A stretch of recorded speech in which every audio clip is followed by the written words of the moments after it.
Hi, and welcome to Matt Holman Talks Mental Health, the podcast where I have the opportunity to sit down with amazing humans and talk about their journeys with mental health. Today, I'm so happy to welcome Claudia to the conversation. Welcome, Claudia. Hi, Matt. Thank you so much for having me. I'm super excited to be here. Oh, I love that. I love people who are super excited to be here. So brilliant stuff. So welcome, Claudia. And as always, just a very brief introduction from me, how we got to this conversation, how this was all sort of set up. And then I'll let you do a proper introduction, let people know all about you and what you do. And so Claudia and I, we've got to know each other, as many of these conversations sort of start out, through social media, through LinkedIn in particular, and following posts from each other, commenting on posts. And then I think it sort of comes to a natural point in a lot of those where somebody reaches in and says, should we have a meeting? And the meeting always turns into a podcast recording, and then we talk about stories of our lives. So this is why we're together today. So it's brilliant stuff. I know both really excited to be talking about mental health together. So that's the introduction from my side. So welcome, Claudia. You can do your own introduction, let people know a little bit more about you. Thank you, Matt. Thank you so much. So I'm Claudia, and I'm based in Barcelona right now at the minute. And I'm right now a professionally certified coach with focus on career change and mindset, as well as a breathwork instructor myself. Brilliant. And we are going to delve deep into why you do what you do. And of course, career change coach is quite interesting for anybody listening. If you are thinking about changing career, maybe a coach is a useful way to think about how to do that. So that's a lovely promotion for you all the way already, Claudia. So I'm sure you'll appreciate that. You can send me money in the post. So the conversation though, so getting a little bit deeper into who you are and your experience and your journey, because there is a reason why you do what you do today and why you're so passionate about what you're doing. The story is your journey with mental health. That's the purpose of this podcast. So I'm going to throw that over to you. You define what it looks like and what you want to tell us, but tell us a story a little bit about your life. Yes. Okay. Well, thanks, Matt, for opening up the space as well to have these conversations. I think what you do is just super important, and voicing it and creating the space to connect with people, to speak about it and help others is just really, really important. So I'm very honored to be here and share my story as well with you. So, okay, I'll start with, I'm just a normal person, just a normal woman that just has been trying to do her best every day. So in my early 20s, my goal really career-wise was to be a director as fast as possible in a big company, right? And it's interesting that I had this goal because my background, so my family is originally from Poland. My parents immigrated very early on to Austria just for the sole purpose and intention of providing better opportunities for me and my brother, which is just an incredible gesture from them already. So they had a very difficult journey themselves, working multiple jobs, which led that me and my brother were fairly often alone as well. And there was always this thinking that hard work, is defined, your success is defined by hard work and how much you work and how many hours you put into. And so having always feeling this like, okay, I need to kind of make sure I do the best out of this opportunity that my parents provided to me, I just really wanted to give back to them. And one of the things that I associated that with is just to become a director in a big company as fast as possible. And so in my early 20s, I just basically did everything to make that goal happening, right? I moved to Dubai because it was like fast career growth, tax-free salary. And, it was just like every step was really aligned with it. Then moving to London, moving to Barcelona, I eventually ended up in IT. In a big American international company. And I also became a manager very, very fast and young. So at the age of 25, I was leading a team of 14 people. And I had a really good, right? So from the outside, I want to say from the outside, I had it very good. I was 25, I was manager, and then I've been 4 years and 3 years then in management per se. I've been always considered a high potential employee. I've been in all these kind of like leadership development programs. So it was very promising. And my loyalty was just to the company. And it was then just one moment. It was my birthday in July 2020.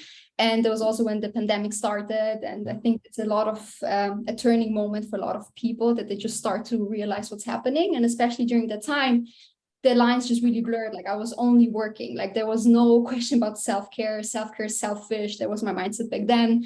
And I was just continuing to prioritize work and trying to satisfy the company's needs and the manager's needs. And I've had I've had good managers, but I've also had managers that just were not leaders, let's say it in that way, right? And so for my birthday, we got together and we did this bike trip with my family. You know, my family took days off to make sure that we can do this. I organized it all. It was beautiful. We were driving around the lake, biking 120 kilometers, you know, which is a lot for some of us, like that we're not so sporty. And we're just then in this evening sitting at the table, and everyone was just like so excited and happy and fulfilled. And I was just sitting there, and I felt nothing.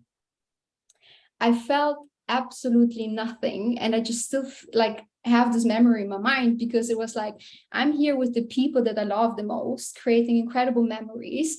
I'm a manager. My career is going really well. I'm on track with my goal of becoming or getting this title, or whatever. And I'm earning well. I'm doing well overall, but I feel absolutely nothing, like nothing in this moment. And it was the most beautiful moment, you know? And so I bursted out in tears. I was like, something is just wrong. Like, how is it that I'm here at the age of 28 and I feel like a failure? I feel like nothing is aligned. I feel like I'm not good enough. I feel like I cannot always satisfy the needs of the company, that is always more. And how is it that I'm just here and I'm just so lost and I'm just so empty and I'm just so exhausted? And that's then the moment where I said, okay, my thinking back then was, I don't care what day it is. I don't care if it's raining, if it's sunny. I don't care about anything. And that's where I just realized, okay, that's not good, is it?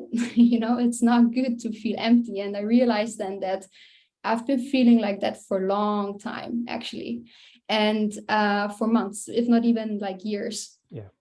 This emptiness that just continued to kind of grow because I just prioritized different things rather than myself. And I didn't listen to my body. My body gave me the signs all along. I've been sick almost constantly, always issues with my gut, right? Always feeling weak, always feeling exhausted, sleepless nights. And so I continued to ignore these to a point where I just completely broke down. Right. Wow. Mm-hmm. And what happened? And so when you had that breakdown, what actually, can you define what happened? Yeah, it was a moment of a real breakthrough, Okay. in a sense that tons of emotions came up in that moment. So I've realized that I have a problem right now. And I realized that life is just here to feel something, you know. And there was then this saying that I read, and I couldn't make sense of it. But I read it, and it was saying, it's actually from Confucius. He's saying that a person has two lives, and the second one starts when you realize you only have one. And I read this, and I couldn't make sense of it, but it kept staying in my mind. Yeah. And I just realized, okay, I need to do something about it. So that's the moment where I just realized I don't want to be like this. I don't want to live like this. I want to feel. I want to be present, right? I want to just enjoy myself and take life and see the beauty in it. And so the best step that I could have done is to go to therapy, to reach out to a therapist. Yep. And work through that, which, you know, it came out that there was severe burnout and also depression, yep, which has been lingering for a while there, where I just didn't know the signs and I just didn't wanted to acknowledge it as well. And so that was the best single thing that I could have done in the moment, to go to therapy, at the same time also working with a coach and figuring out, is like, okay, I'm so lost, I'm so stuck, even though I kind of have everything that I wanted or thought I wanted. Yep. What's happening? And so reaching out to experts, reaching out to professionals that are specialized in helping people go through the transformation, understanding where this is coming from, has been the biggest gift I have given myself. Amazing. Sure. Well, I think that's incredible. I know, thank you for sharing that and sort of, showing people that journey that you've been on to that point. And I just want to touch on one piece, if that's okay, around the sort of the moment when it all sort of you broke down. That was the moment where it all sort of started to show itself, and maybe it was on that trip as well. How did the people around you react? Sort of what was the sort of the genuine sort of support? Did you have support around you? Did people know what was going on? Did you mask it? How was that sort of showing itself? That's a very important question, Matt. I'm happy you asked this, because that moment happened for me in the bathroom, locked behind doors by myself, because I didn't want to show my emotions to the people around me, even though it's my closest family, right? So we're in the hotel room. I went to the bathroom and I just cried. I was sitting on the bathroom floor crying and just like not understanding what life really is about. And luckily I have a partner that is just that I know is behind my back always, and that just truly cares about me. So he was the first one that I opened up about how I really felt. And he's been seeing as well that I wasn't feeling well, so he's been very supportive and opening up the space always to talk about this. So that's been really crucial. And as I have been going through that, I've been starting to realize that it's important to kind of express this as well to my family and to the people that I care about. And I've been also trying to make it work at work, right? In my company, to just express to my manager about how I've been feeling, because for me, the main contributor to why I felt like how I felt or came that far was my career, right? It was my job. And I know that there are many people out there right now, especially after the experience with the pandemic, that feel the same way. And so I think it already takes a lot of courage to then open up to your employer, to your manager about how you've been feeling. And then it's the critical point, whether you get support or not, right? And this is then really, if any managers are listening out there, I'm sure there'll be a few. Yes, that I think what's so important is to, when people come to expressing how they feel, is to just really be in a moment and listen and be genuinely interested in providing a space and resources for people to help them and take it serious, right? In my case, unfortunately, it was not, but also I'm grateful for that, because I just realized that it's just an environment that I need to change, right? And that I need to get out of, for me to just basically stay healthy and get out of my situation. Wow. And it's interesting, isn't it? Sort of, we want everybody not to have that environment, but sometimes we need the environment to push us into, or the moment of impact. I always talk about that, and I think about that from my own experience. Is that sort of, I needed that to happen to help me to understand what was going on and to reset everything again. Yes. So, to that point, I've been reflecting a lot about this, and I read as well that there are two reasons why people make drastical changes in their life. First one is because the pain is so big that they need to change. And the second one is because actually out of compassion to yourself. Most people wait for the pain to be so big that they cannot bear it anymore. And it was the case for me, right? Like I ignored all the signs, and I hit that moment where I'm like, okay, this can't go on like that. And so then you have a choice to either transform your pain into purpose, or to just stay in that environment and continue to suffer. And as hard as this might sound, I do believe it is at some point, depending on the situation, it is a choice that one can make, right? Of reaching out for help, reaching out to experts, attending mental health workshops, learning more about how you can reconnect to yourself and your physical and mental health. Wow, yeah, I think that's great, and I think that transferring pain into purpose. Well, we had a lovely conversation before we recorded this, and I think we're both in that place where we've taken those painful experiences, but now you're driving that into the reason why we do what we do as well, right? So, so I think that's amazing. So that leads into a question around the purpose piece now, because obviously you're coaching, supporting people, and giving people sort of tools and the ability to see a future or a pathway change for them. When did you determine in your journey that was where you would be, what you would be doing? How did you get to that? So you're going through recovery and you're getting therapy and you're learning more about what's going on. What moment did you go, you know what, I could use this and I can help people? it was a moment where I just saw around me in the job that I was in, I just saw around me how people struggled as well. I kind of realized that, okay, I'm not the only one feeling like that. And then obviously you have like also this research, this study that says like 60% of the American workforce is burned out or unhappy with their job, right? So there's evidence behind that as well. But for me, it was really like seeing around me, like how there are people struggling with burnout. There are colleagues out of office for 2 months because of burnout and depression. And there's just like, it is real, it is happening, and we cannot just continue to look away from this, and we cannot continue to just push for more and push for, doing more and ignoring how people actually really feel and to what it actually leads.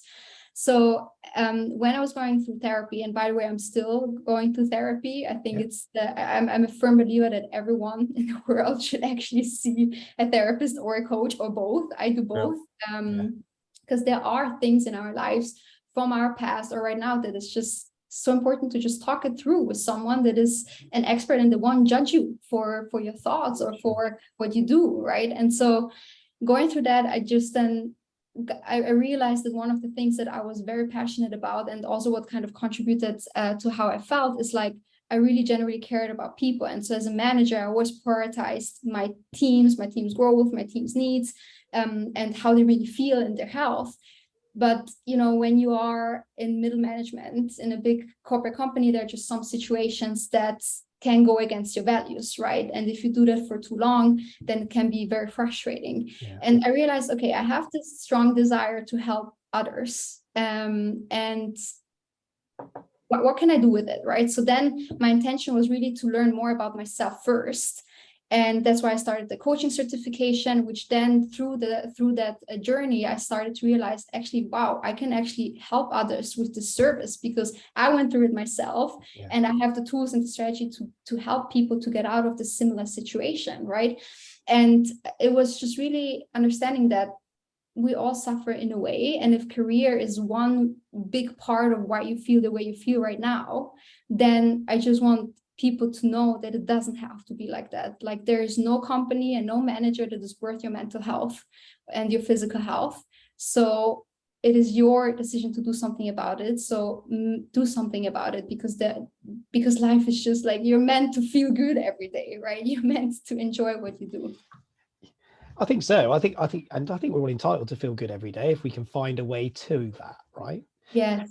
I think it's incredible, and I love that, and I think this is such a positive sort of reframing of your journey, and for everybody listening, I think that's when you think about those challenging points when it was difficult, when you were low, when you felt numb, there was nothing, to where you are now, where you're talking very positively about everybody has the ability to change, and we all have the opportunity if we really focus on it.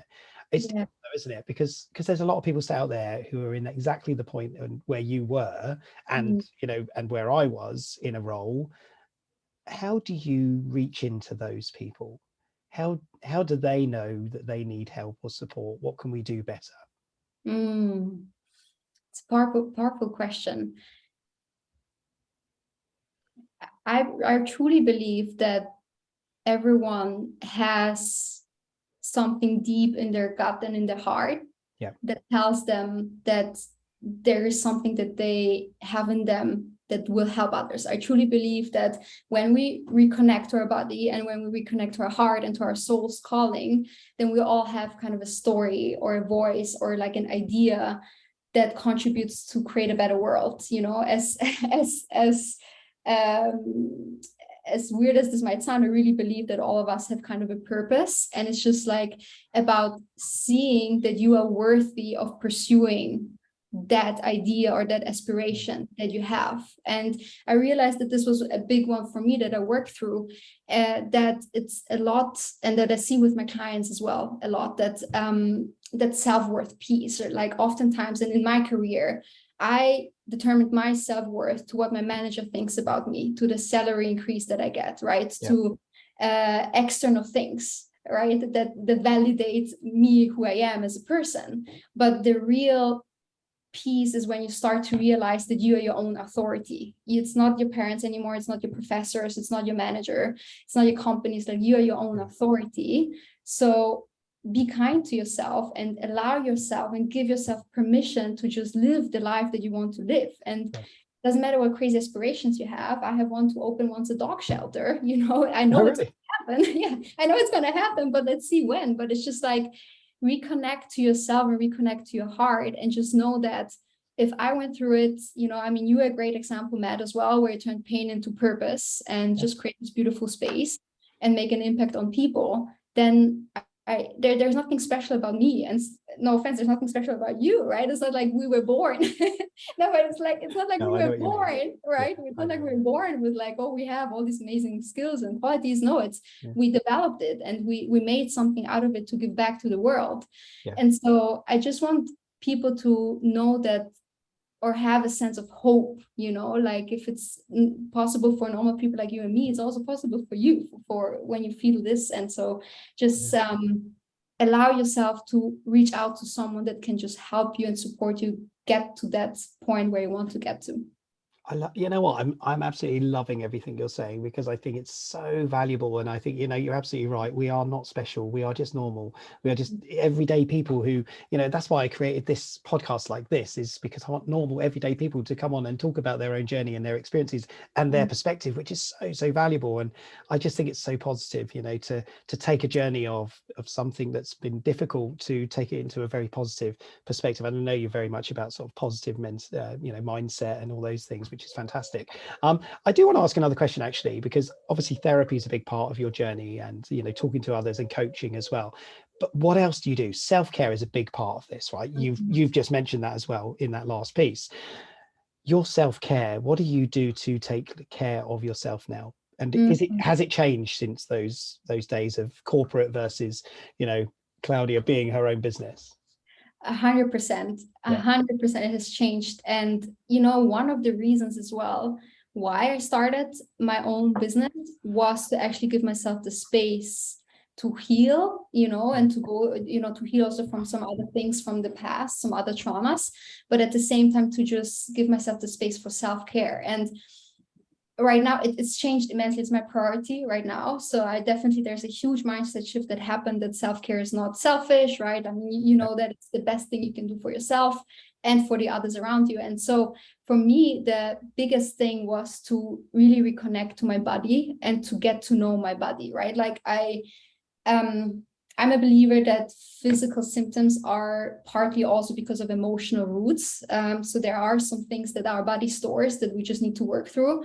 So I've been really spending a lot of time and energy into understanding my body, like my gut, like healing my body from the inside out, which also positively impacted on how I feel about myself, right? And my mental health.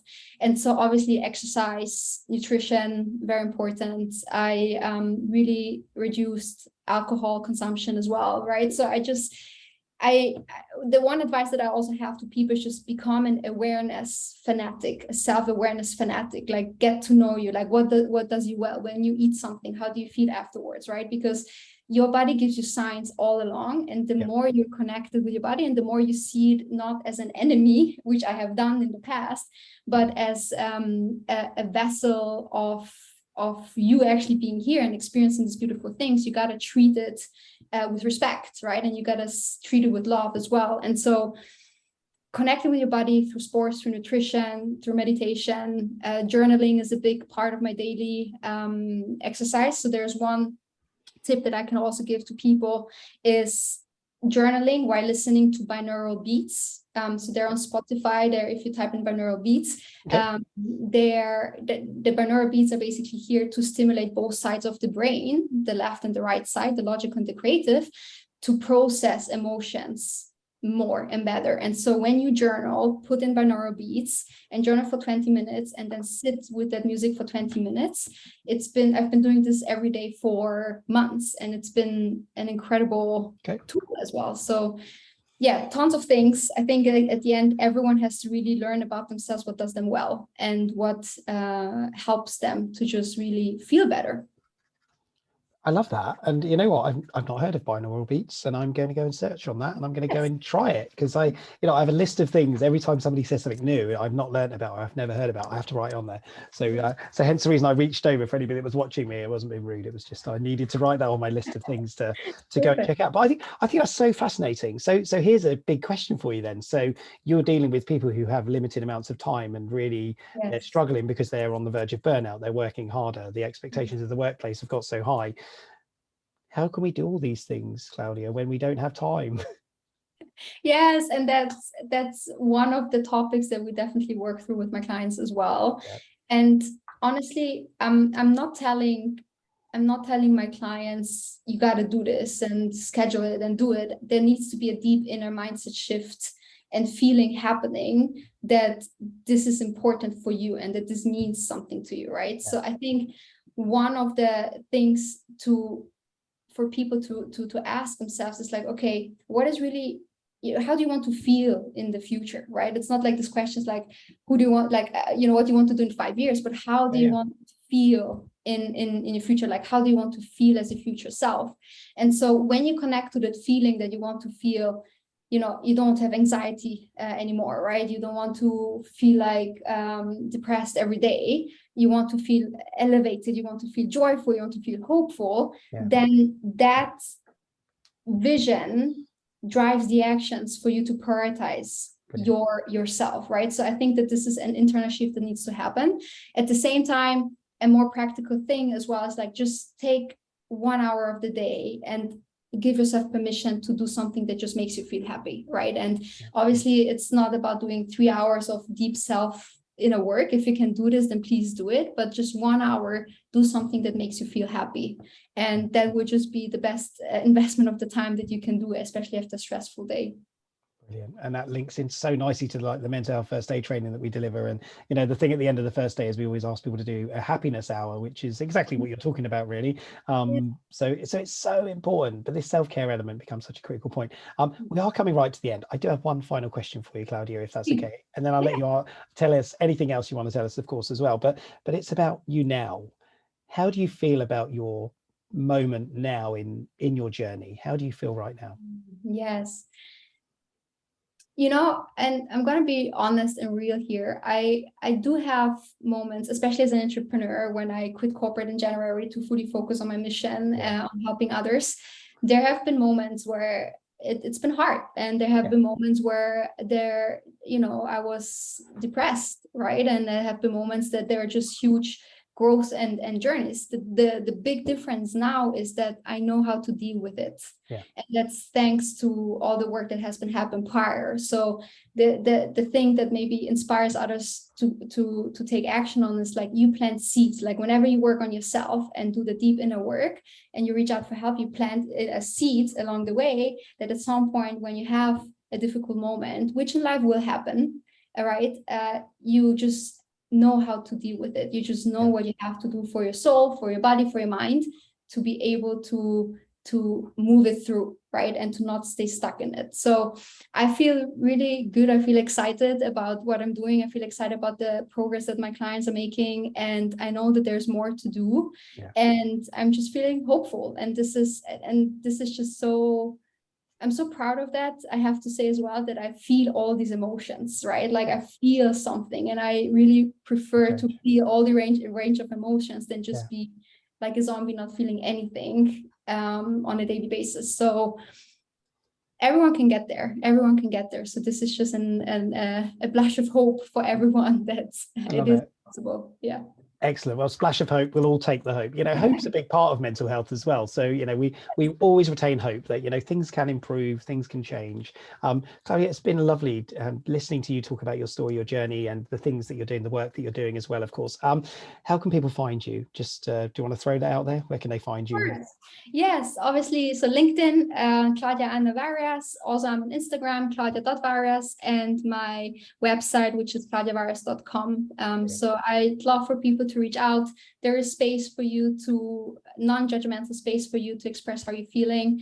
I know, Matt, with what you do, you're here for people. I'm here for you as well, for everyone listening. So just, you deserve it. Take that step, reach out to someone to help you through it. So, we're here. You've done all my closing for me. Perfect. We're here for you. Reach out if you need it. No, I love it. It's perfect. It's absolutely, I think we're very much in tune with where we're at with this conversation. You're absolutely right. So I will drop all the links in the blurb or the descriptions to these sessions as well. So please do, for everybody that's listening, do check out the work that Claudia's doing as well. And she writes some really interesting posts on LinkedIn, by the way, for anybody that is interested. So I'm sure go and give her a follow on LinkedIn as well, and you can see some very, very interesting perspectives and comments as well. So I love that. Brilliant stuff, Claudia. We are at the end now, so I just want to say a huge thank you to you. It's been absolutely wonderful to talk to you. I know we're both quite excited this morning. We'd like to get together to do this, and I got really excited because I love doing these conversations or having these conversations, and I haven't done one for a little while, so it's nice to get back onto this again and reconnect and have a wonderful person join me as a guest on this this session. So thank you so much. I wish you all the very best in the future, and all the best for your business as well. So keep going and keep doing the magic. Thank you, Matt. Thank you so much. Bye. Bye.